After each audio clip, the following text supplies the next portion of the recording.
సహోదరులు జాగ్రత్తగా వినండి. మీ మీద ఎవరైనా కన్ను వేసినట్లయితే అడగకుండానే మీకు సహాయం చేస్తారు. మీ మీద ఎవరైనా కన్ను వేసినట్లయితే అడగకుండానే మీకు బహుమానాలు ఇస్తారు. సహోదరుడు వింటున్నావా?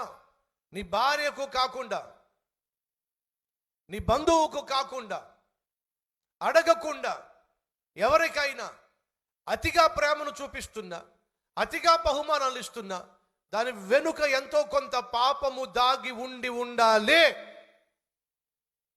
భార్యతో ప్రేమగా మాట్లాడవు కానీ నీ పక్కన కూర్చున్నటువంటి ఉద్యోగం చేసే ఆవిడతో మాత్రం ఎంత ప్రేమగా మాట్లాడతావో.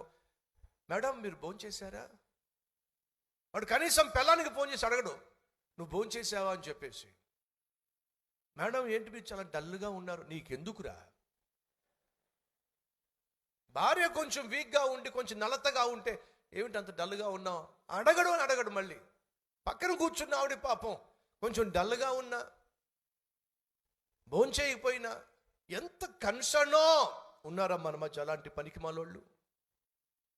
కన్సర్న్ సగటు ఉద్యోగస్తునిగా మాట్లాడడం తప్పు కాదు, అలాగే పలకరించడం తప్పు కాదు.